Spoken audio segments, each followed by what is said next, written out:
Bonjour à tous, nous voici arrivés à l'étape 2 du SAL Printemps. L'étape 2 sera celle-ci où nous allons nous occuper des branches avec les feuilles et des petites grappes de lilas en pointe de nœud. Nous allons commencer par le point de plume qui est à l'intérieur des feuilles que vous voyez là.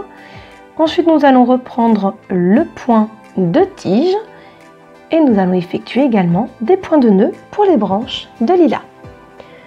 Je reprends pour les débutants comment vous pouvez réceptionner votre fil sur votre brin.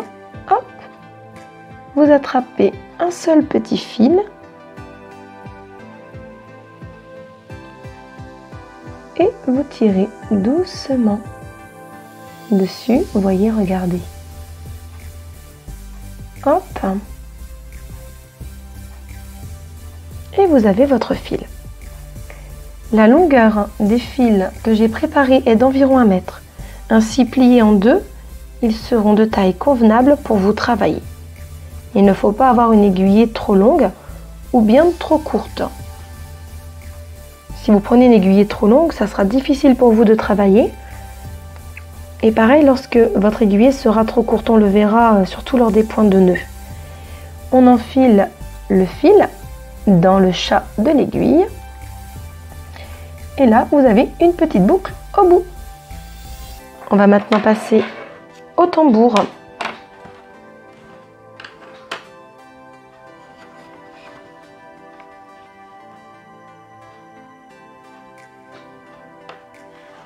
Hop, on va bien le placer.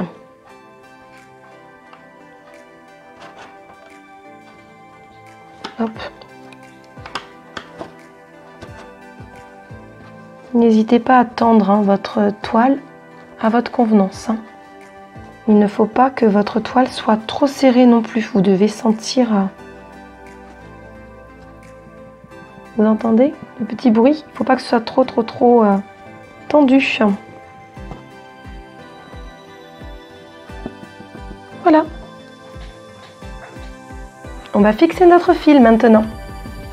Donc, on va se fixer juste ici, à la base de la feuille. Donc, je sors mon aiguille, hop, et je pique. Vous voyez, regardez, je vais essayer de me placer correctement. À peine un petit fil de trame, c'est vraiment très fin pour pouvoir sortir mon aiguille. Ce point ne se verra pas puisqu'il servira à fixer votre fil. Vous repassez dans la boucle et voilà, nous sommes fixés. On va pouvoir commencer le point de plume. Donc nous sortons à la base de la feuille, juste là.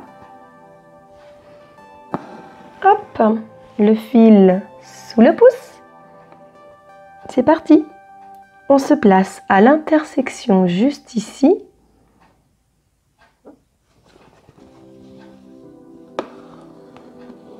Hop, ne tirez pas de trop, votre fil doit être posé. Nous allons sortir à gauche, ici. Suivez bien votre dessin est là pour vous aider. Et comme je l'expliquais dans la vidéo précédente sur le transfert, plus votre modèle sera bien transféré, plus joli sera votre base pour vous travailler et beaucoup plus simple. Donc vous sortez à la base à gauche. Nous allons piquer à droite, juste là. Hop, on ne tire pas le fil en entier. Je vais le mettre mieux pour que vous puissiez bien voir. Hop, on garde le fil donc sous le pouce, toujours. Et on ressort à l'intersection. Votre fil va passer en dessous de votre aiguille, regardez. Hop, mon aiguille est bien dessus. Et voilà, vous avez votre premier V de point de plume de fait. On se rend à l'intersection, de nouveau. Hop.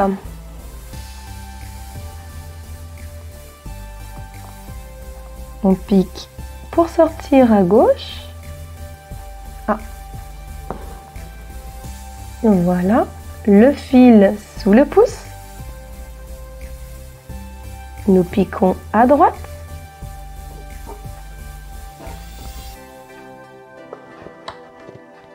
Et nous sortons au milieu dans le même point. L'aiguille passe dessus. Et vous avez votre second point de fait.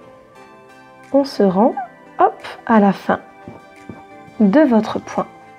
Et nous allons maintenant fixer notre fil puisque la première feuille est faite. Pour fixer votre fil, vous repassez dans les points précédemment faits. Donc, on compte 3 fois. Une fois,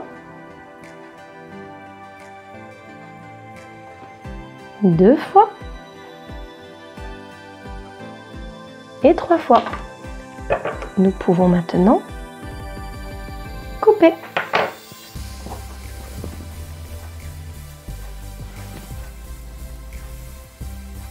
Et faire un nœud sur notre aiguiller pour la réutiliser. Hop, on fait tout un petit nœud tout simple au bout de l'aiguille. Et voilà.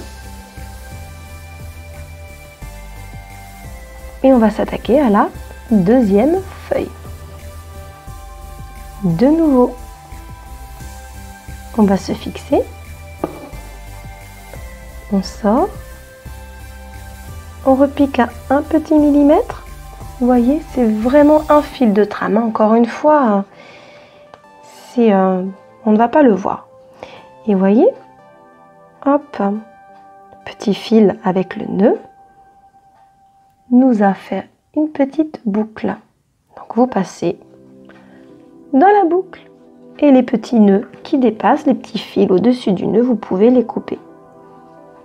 Voilà. On recommence. Vous allez voir, ce point, vous allez le pratiquer un petit peu sur cet ouvrage et vous allez très vite le maîtriser. On ressort à la base. Voilà, juste là. On va refaire un peu de netteté. Hop, voilà. Le fil sous le pouce. On se rend à l'intersection.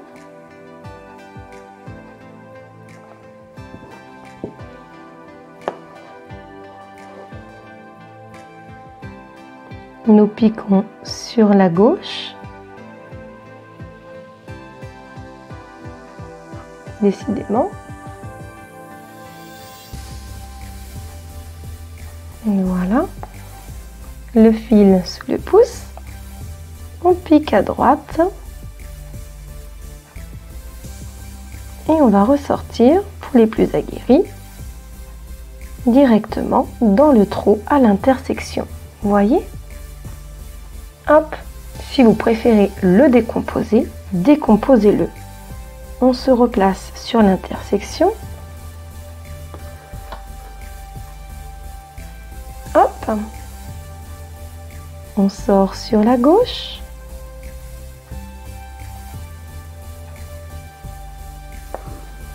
Le fil sous le pouce. Vous repiquez à droite. Et vous ressortez dans le trou à l'intersection. Hop, votre petit point est fait également. Ainsi que la deuxième feuille. Voilà, on va le fixer de la même manière que la feuille précédente en passant sous les points. Une fois, 2 fois et 3. On va couper. Hop. Je vais faire une nouvelle feuille avec vous.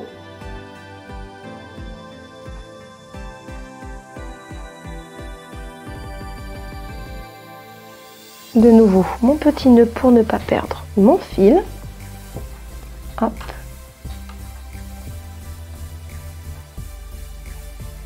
Nous nous fixons.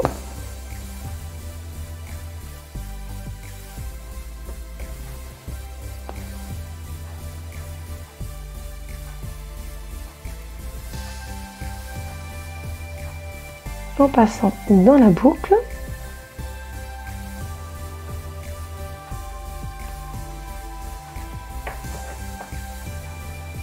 Et en coupant le plus de fils.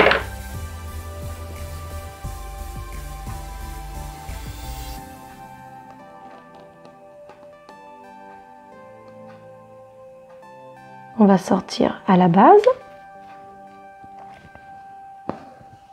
le fil sous le pouce, à l'intersection. Hop, on pose bien ses fils à plat. On sort à gauche, le fil sous le pouce, on pique à droite.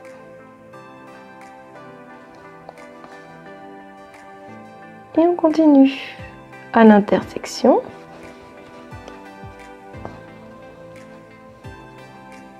On sort à gauche.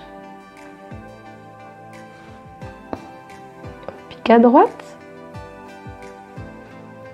Et on sort au milieu.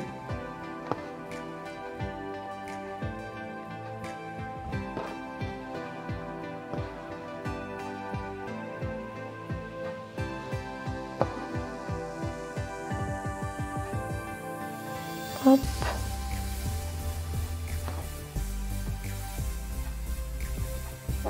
Voilà, là ici vous avez plusieurs points dans la feuille puisqu'elle est un peu plus grande et vous voyez le rendu que cela fait. Ça vous fait vraiment des petites nervures.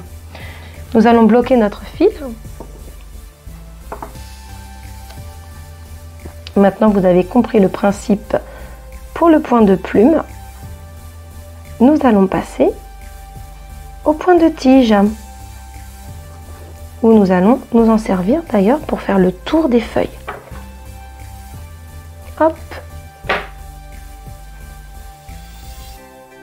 J'avais déjà préparé mes fils en avance,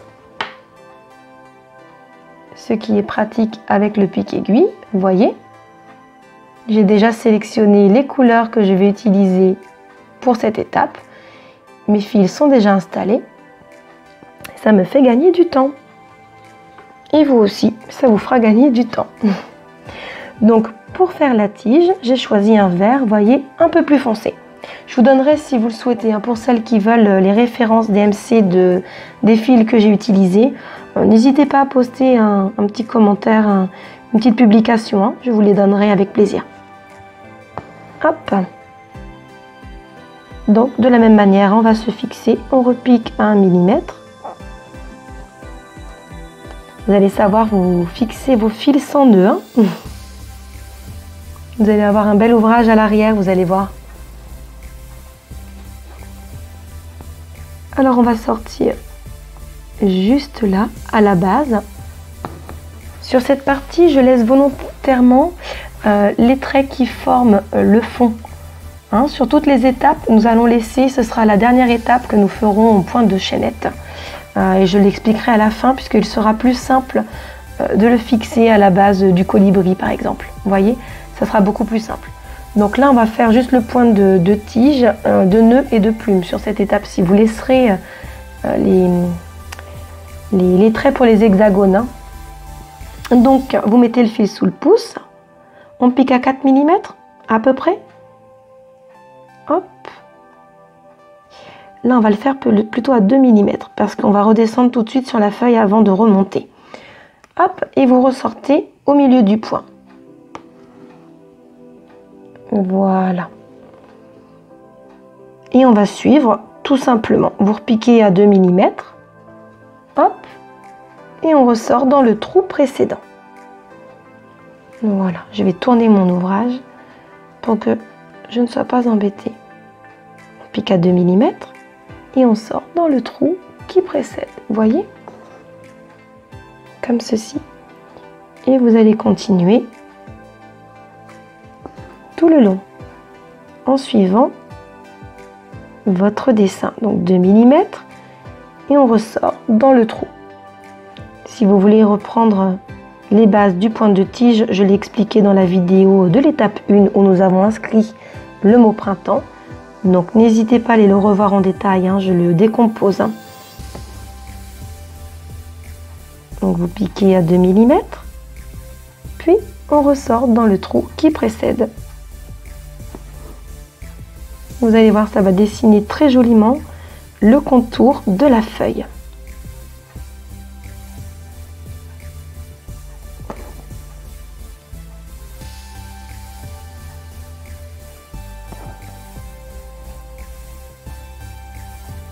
Pour celles qui se poseraient la question aussi, hein, le tambour est un tambour de taille de 10 cm, ce qui me permet d'être assez à l'aise au niveau de mes mouvements lorsque je brode. J'ai un bon maintien avec ce cerceau-là. Donc celles qui n'ont pas essayé, essayez. Je sais qu'il y en a qui brodent exclusivement avec du 15 cm ou peut-être même plus. Mais il existe des tambours en 8 cm et 10 cm.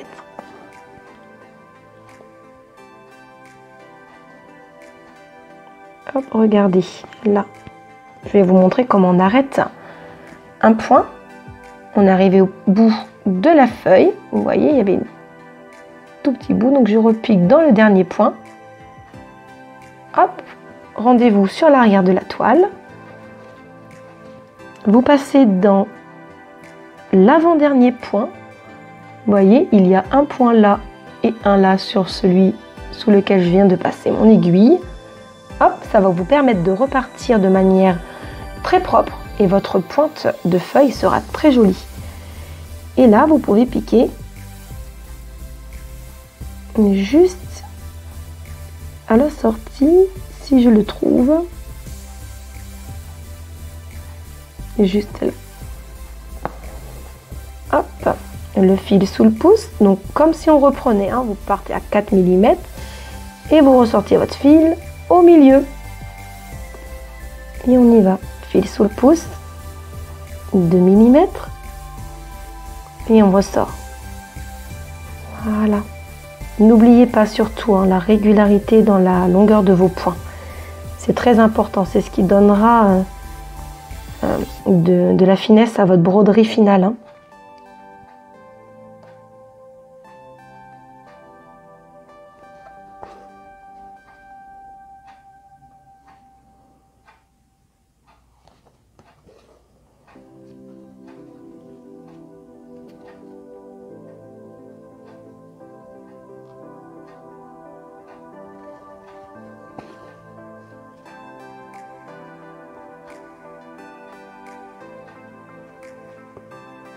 Hop, et voilà, nous allons avoir fini notre feuille. Donc je fais mon dernier point.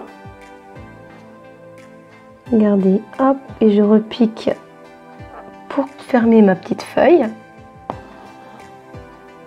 Hop, on voit bien que la feuille est bien fermée. Là, il va nous falloir ressortir ici pour repartir sur ce petit trait avant d'arriver à la grappe. On va retourner l'ouvrage et on va passer simplement notre fil, vous voyez, à l'intérieur. Ici, je vais le passer sous 2 points. Cela devrait suffire pour repartir sans avoir des fils qui passent dans tous les sens. Pourquoi on fait ça? Parce que si vous ne le faites pas et que votre fil est foncé et que vous piquez par exemple directement ici par exemple, vous allez avoir un fil qui va faire de là à de là en dessous. Imaginons que le fil soit noir par exemple, on risque de le voir au travers de la toile et ça ne sera pas très joli. Donc si on peut le passer sous les fils au lieu de refaire un nouveau démarrage, profitons-en. On ressort à la base et on recommence. Hop, fil sous le pouce, 4 mm et on sort au milieu.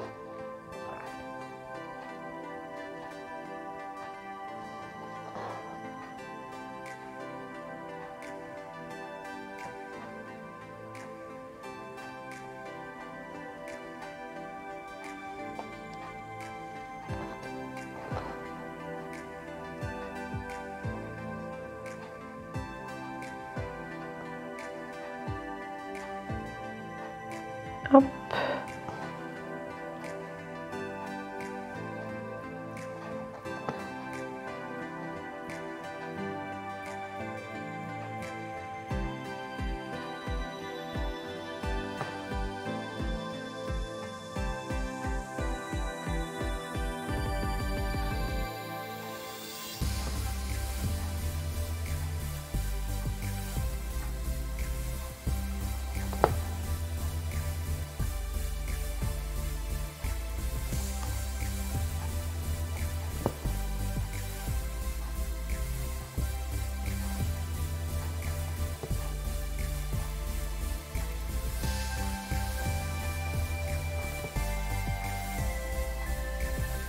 Et on continue jusqu'à la fin de son motif.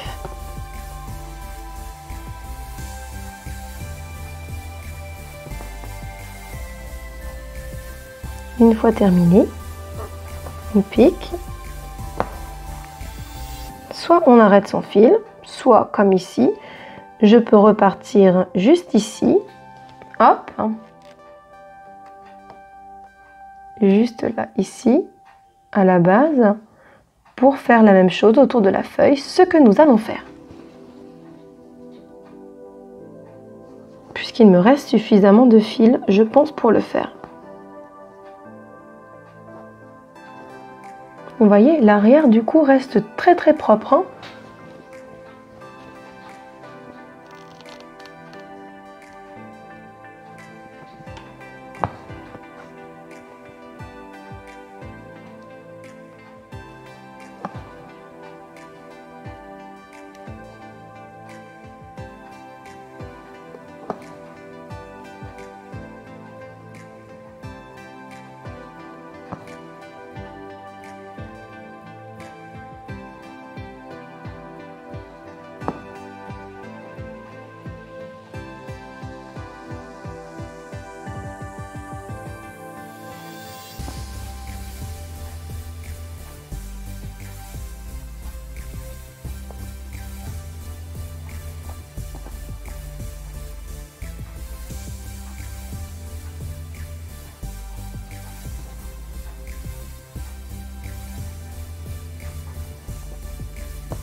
Hop, comme on arrive à la fin de la feuille, je bloque mon fil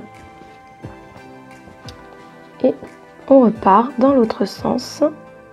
Puisque je l'ai bloqué, ça ne posera pas de souci. Hop, regardez, le fait de l'avoir bloqué, le fil tient tout seul. Et on repart. De cette manière, ça vous fait vraiment un angle très propre et net.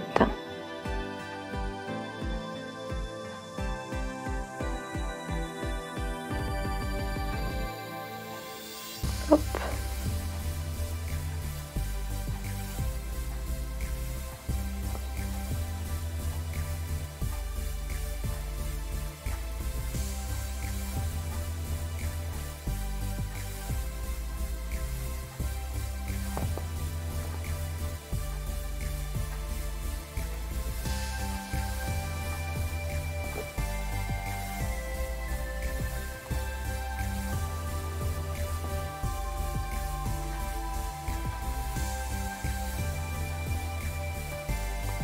Et nous voilà arrivés à la fin de cette seconde feuille.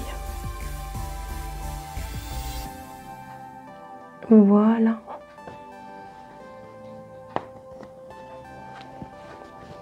Donc je vais fixer mon fil pour le bloquer en passant une fois, deux fois,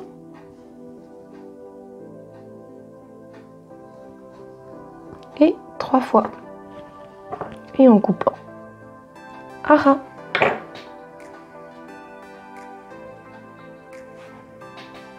Voilà ce que vous obtenez.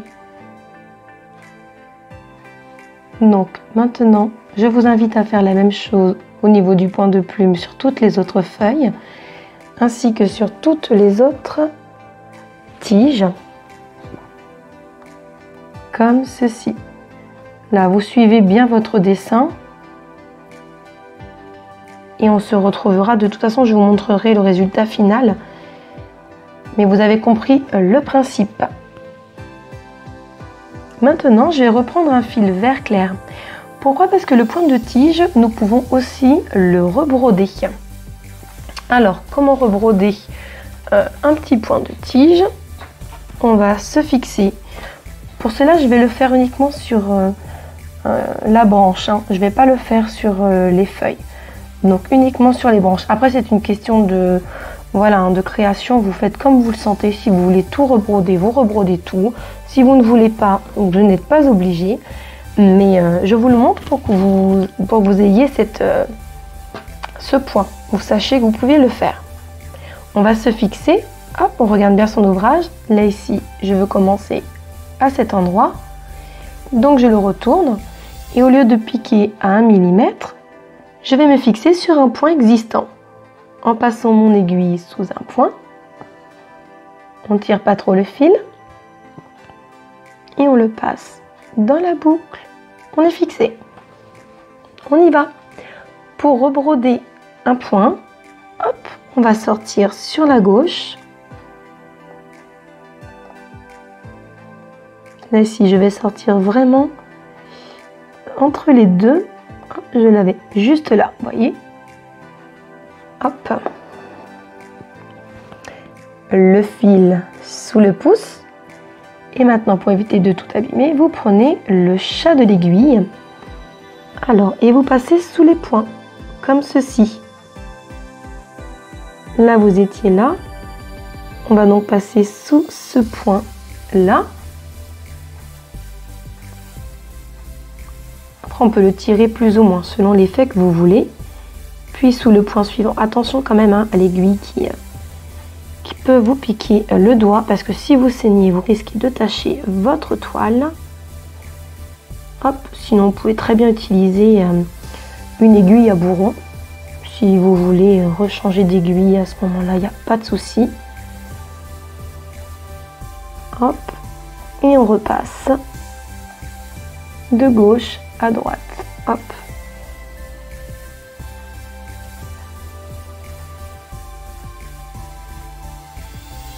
Je vais le desserrer un petit peu pour que vous voyez un petit peu l'effet que cela va donner.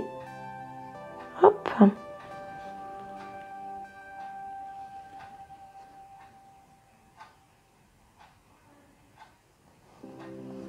Voilà. Ici, je voulais lui donner un effet un peu de liane. Vous voyez? Ça commence à se voir puisqu'on a fait un peu plus de points.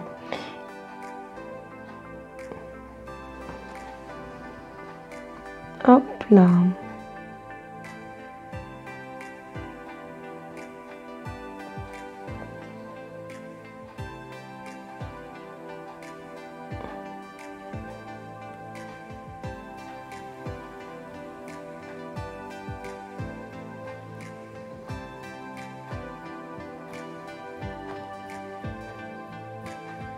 Hop. Et on va finir juste là, ici. Vous avez compris le principe également. Vous passez sous chacun de vos points de tige. Hop, un coup sur la gauche, une fois sur la droite.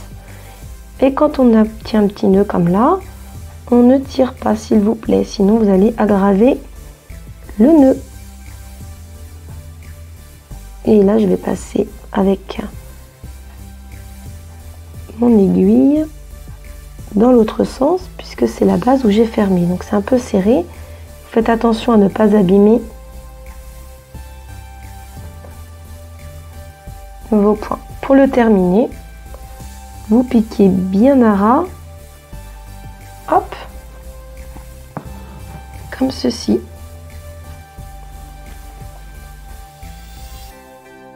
Alors ici, j'ai choisi des fils où ça ne ressort pas beaucoup volontairement, puisque je voulais mettre en lumière les grappes de lilas, là où nous allons passer maintenant. Je vais donc hop, fixer mon fil sur l'arrière et le mettre en attente, puisqu'il me reste beaucoup de fils. Donc je vais le passer de cette manière, hop, puis pour le mettre en attente, eh bien, vous le passez hop dans votre toile. Vous faites des grands points lancés. Voilà, pour l'éloigner tout simplement. Faites attention à votre aiguille, soit vous l'enlevez et vous repasserez votre aiguille dans le fil, enfin votre fil dans votre aiguille, pardon. Ou alors, vous le laissez comme j'ai fait, directement posé. Nous allons passer maintenant au point de nœud.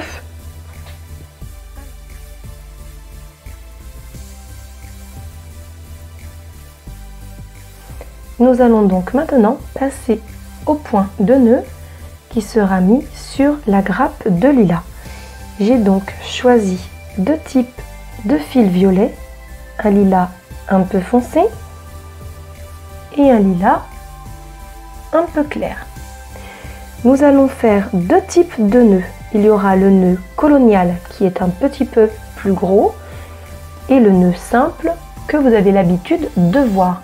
Regardez, je vais donc vous les présenter. Je nous ai fait en violet foncé ici le nœud colonial et en violet clair le nœud simple. Nous allons maintenant voir comment faire ces deux points en commençant par le nœud colonial. La grappe va commencer juste ici et donc je vais me fixer sur l'arrière de la toile à la fin de la tige.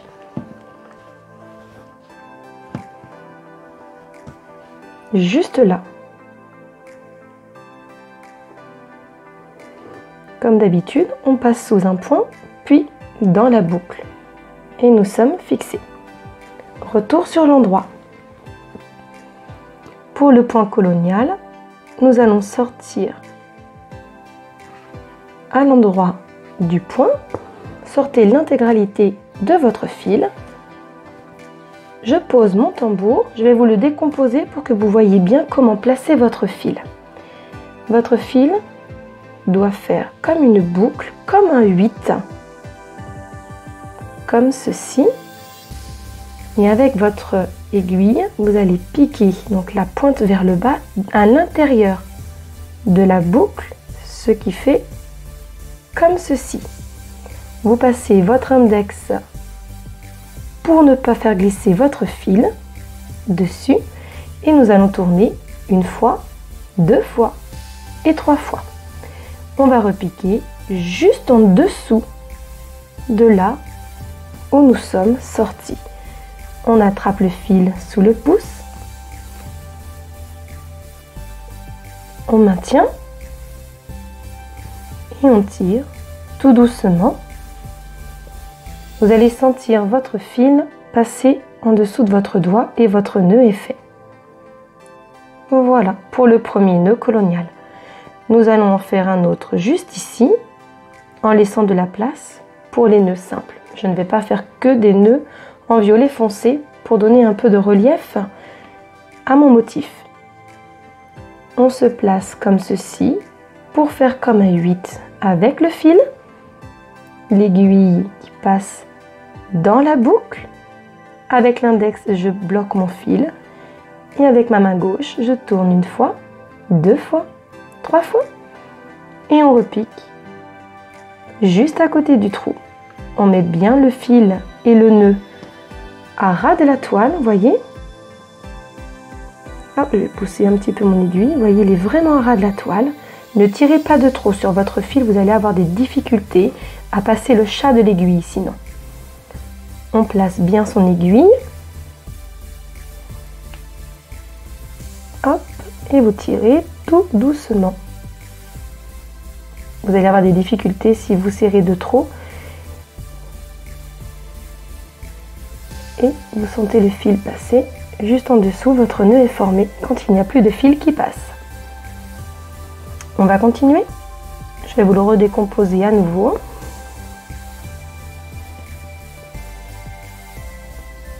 N'hésitez pas à prendre votre temps pour ce point. Il est un peu moins intuitif que le point de nœud qu'on a l'habitude de voir. Donc vous refaites votre boucle, le petit 8, on passe à l'intérieur, vous bloquez avec votre index droit et vous tournez trois fois. Une fois, deux fois, trois fois. On place bien son petit nœud à ras de la toile. On reprend le tambour et vous tenez avec votre pouce votre fil. Et on passe tout doucement le fil Voilà. Et on continue. Vous allez le pratiquer hein, avec cette étape, le point de nœud colonial. Après, vous allez prendre rapidement le coup de main.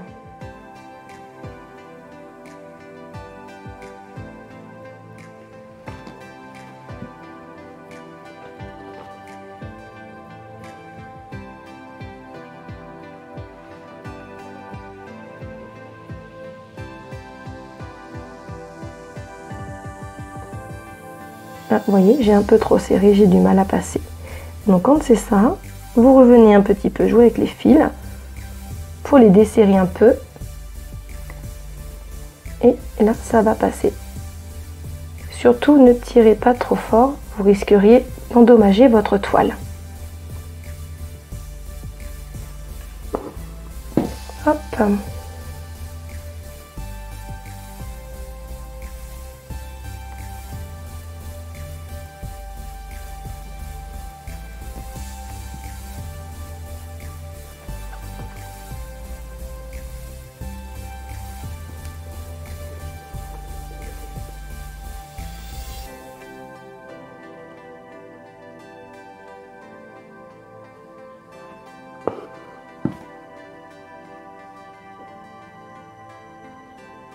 Et on continue jusqu'à ce qu'on ait envie de changer de taille et de couleur de point.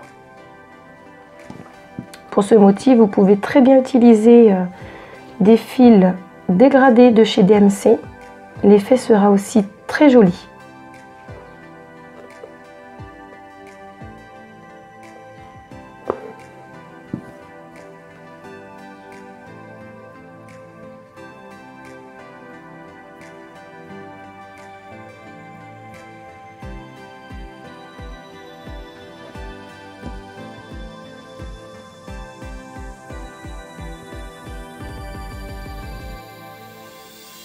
Hop. On va en faire un petit dernier, juste là, et on va passer au nœud simple.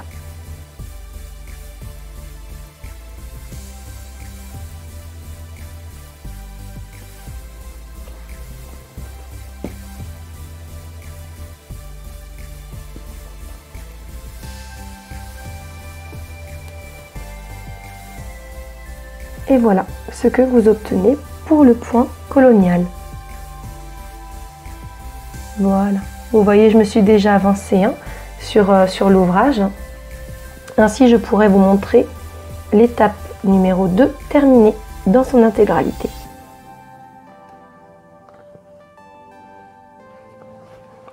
Hop. Et on se fixe une fois, deux fois et trois fois sous les points déjà faits. Puis vous coupez à ras. Nous allons passer au point simple en violet clair.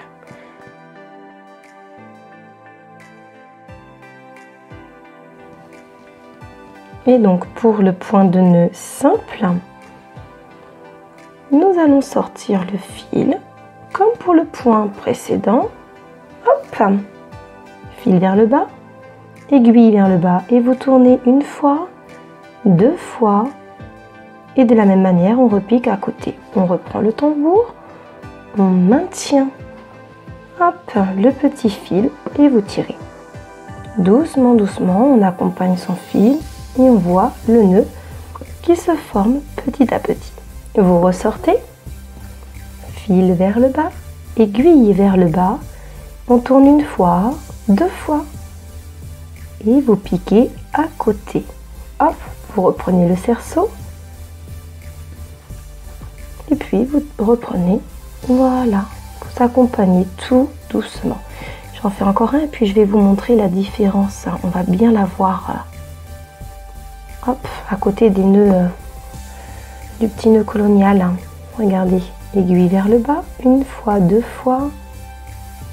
On pique à nouveau. On maintient le fil, on ne tire pas, toujours pas. On accompagne le fil jusqu'au bout et on le tient. Hop. Je vais faire celui-là du haut, comme ça nous aurons fini la petite partie du haut de la grappe. Fil vers le bas, aiguille vers le bas. Regardez, on tourne une fois, deux fois, on bloque avec l'index. Vous piquez à côté.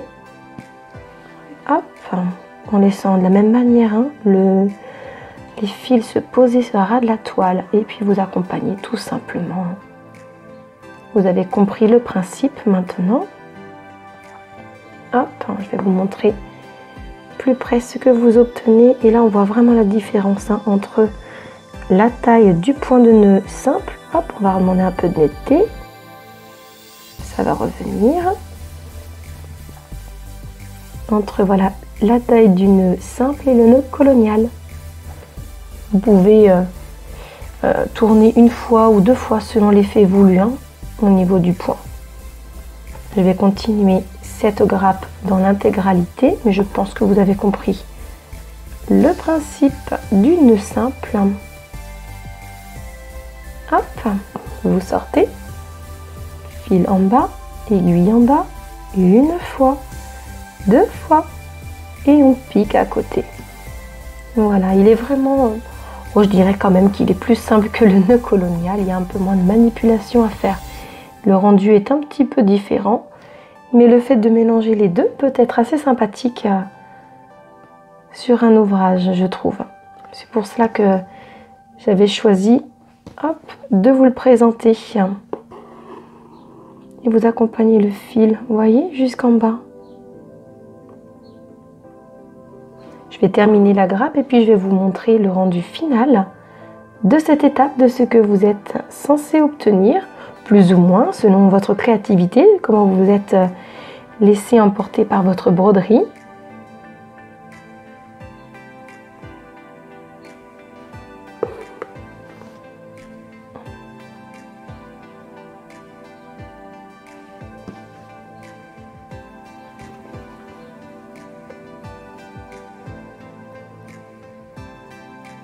Voilà.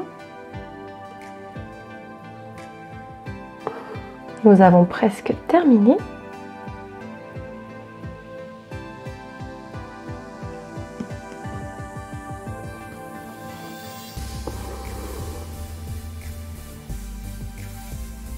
Les points de nœud vont avoir aucune surprise pour vous maintenant. Vous allez devenir experte en points de nœud. Ce n'est pas un point très difficile, mais comme vous avez pu le voir dans certains de mes ouvrages, c'est un point que j'aime bien parce que je trouve que ça fait des jolis petits détails. Notamment, vous avez dû le voir sur le cœur que je vous ai préparé pour la fête des mères ou autre d'ailleurs, parce qu'il est aussi valable tout au long de l'année. Et j'ai mis pas mal de petits points de nœud parce que je trouve que ça rajoute de jolis détails, c'est assez fin et ça termine bien un ouvrage. Par contre, prenez garde tout de même quand vous faites des points de nœud à l'endroit où vous placez votre tambour. Moi, je trouve que ça les écrase et ça les abîme un petit peu. J'ai quand même tendance à les préparer en général les points de nœud à la fin. Essayez de laisser de l'espace pour ne pas les abîmer. Mais c'est pas toujours évident. Donc, essayez de le prendre en compte lors de vos ouvrages. Faites attention, pas certains points comme cela n'aiment pas trop d'être écrasés entre la toile et le tambour. Hop. Et puis le dernier, juste là. Une fois, deux fois. Vous vous souvenez, on pique à côté. On tient le fil, on ne le tire pas, sinon vous allez avoir du mal à tirer votre fil. Et voilà, nous avons terminé cette grappe de lilas. Je vais fixer mon fil maintenant en passant une fois dans mes points précédents, deux fois dans mes points précédents et puis trois fois. Et je peux couper. Hop, je vais vous montrer le résultat terminé. La fin de cette étape, l'étape numéro 2.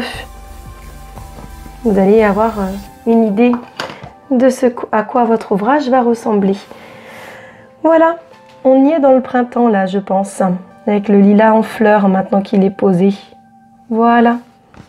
Hop, j'espère que vous voyez bien. Je vais essayer de vous le rapprocher un petit peu. Voilà ce que vous obtenez. Donc dans cette étape, l'étape numéro 2, vous avez pu apprendre le point de feuille, le point de plume, pardon, qui se trouve dans les feuilles, le point de tige rebrodé, le point de nœud simple et le point de nœud colonial. Voilà, j'espère que cette deuxième étape vous a plu, que vous avez pu apprendre plein de choses. Je vous souhaite une très bonne broderie. Prenez soin de vous. Quant à moi, je vous retrouve avec plaisir pour la suite du SAL, l'étape numéro 3. Nous allons nous occuper de cette zone juste là. Au programme, point de plume, de tige rebrodée, également du point de bouclette et toujours nos deux types de point de nœud simple et colonial. Je vous souhaite une très bonne journée. Préparez bien vos fils pour la prochaine étape et je vous souhaite vraiment une très bonne broderie. Passez du plaisir à terminer cette étape numéro 2. À bientôt. Bye.